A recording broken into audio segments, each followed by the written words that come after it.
तो दोस्तों आज के दिन की शुरुआत हुई एक नई मिशन के साथ। मैं और मेरे 4 सिपाही निकल पड़े एक नई साइट के लिए। जोश पूरा है लेकिन सफर थोड़ा लंबा है। सबसे पहले हम पहुंचे बिंको नगर रेलवे स्टेशन। फिर मैं पहुंचा टिकट काउंटर, क्योंकि बिना टिकट का सफर करना खतरों से खाली नहीं। टिकट तो ले लिया लेकिन ट्रेन की हालत तो देखो। ये देख के हमारी तो हवा निकल गई।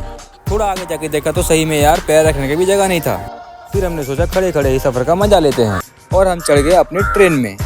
हमें जाना था चेन्नई सेंट्रल, लेकिन जल्दबाजी में हम लोगों ने चेन्नई बीच का ट्रेन पकड़ लिया। ये सुन के ये बंदा डांस करने लगा मानो उसकी लॉटरी लग गई हो। जैसे ही हमें पता चला हम बीच रास्ते में उतर गए और सही ट्रेन का इंतजार करने लगे और फाइनली सेंट्रल की ट्रेन मिल गई और फिर हमारी जान में जान आई। फिर हम पहुंचे चेन्नई सेंट्रल और हम ट्रेन से उतर गए। हमें अब निकल के यहाँ से पहुंचना था पार्क स्टेशन, तो हम फटाफट चलने लगे। सामने देखा तो काफी भीड़ थी। आज सुबह सुबह भी चेन्नई सेंट्रल में बहुत भीड़ था। भीड़ को पीछे छोड़ के हम पहुंच गए पार्क स्टेशन। ये भैया भाग के ट्रेन को पकड़ने की कोशिश कर रहे थे, लेकिन अपने को क्या, अपने को तो जाना है टिकट काउंटर टिकट निकालने के लिए।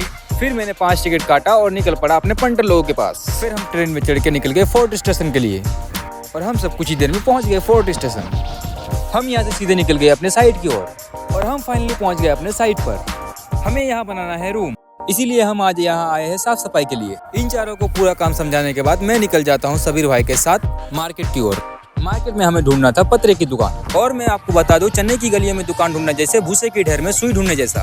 काफी देर ढूंढने के बाद भी जब दुकान नहीं मिली तो हमने अपना देसी तरीका अपनाया और एक लोकल भैया से रास्ता पूछ लिया। शुक्र है उन्होंने सही रास्ता बता दिया। हम आगे बढ़े ही थे कि रास्ते में हमें एक गजब नजारा दिखा। ये भाई साहब सड़क किनारे सोना बेच रहे थे, मतलब असली वाला नहीं, नकली वाला। वैसे भी सोने का रेट जिस तरह से तो बढ़ रहा है, असली सोना खरीदना सबकी बस की बात नहीं। उस भैया को क्रॉस किया ही था कि और एक भैया मिल गए जो 20-20 रुपए में खुशबू बेच रहे थे। पर हमें तो खुशबू या सोना नहीं, लोहे का पतरा चाहिए था। खैर, और थोड़ा आगे जाते ही हमको फाइनली वो दुकान मिल ही गई। फिर हमारे सबीर भाई अपने टैलेंट के दम में चले गए बार्गेनिंग करने। थोड़ी बार्गेनिंग करी और पतरे का सही रेट लेके हम लोग निकल गए। तो मिशन सक्सेसफुल हुआ, हमारा रेट मिल गया।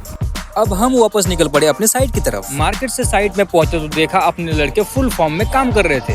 कुछ देर बाद काम खत्म करके हम निकल पड़े रूम की तरफ। हम भागते हुए पहुंचे चेन्नई फोर्ट रेलवे स्टेशन। सामने ट्रेन खड़ी थी और हमें लगा छूट जाएगी। बस यही गलती कर दी हमने। जल्दबाजी के चक्कर में हम बिना टिकट लिए ही ट्रेन में चढ़ गए। सोचा था कौन ही चेक करेगा, लेकिन किस्मत देखो, जैसे ही पार्क स्टेशन उतरे टीटी ने हमें पकड़ लिया। फिर क्या, हमने टिकट तो लिया नहीं था, तो किसी तरीके से टीटी से माफी मांग के हम लोग निकल गए चेन्नई सेंट्रल की ओर। इस बार कोई रिस्क नहीं लिया, लाइन पर लगे और टिकट खरीदा।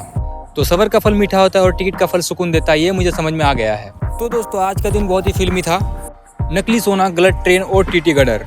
अगर आपको हमारी ये देसी एडवेंचर पसंद आई है तो वीडियो को लाइक करें और चैनल को सब्सक्राइब जरूर करना। आप हमें कमेंट में बताएं कि आप इस चैनल में और आगे क्या देखना चाहते हैं। मैं हूं आपका भाई गोपाल सिंह। चलो मिलते हैं अपनी अगली वीडियो में, तब तक के लिए खुश रहें, मुस्कुराते रहें। धन्यवाद।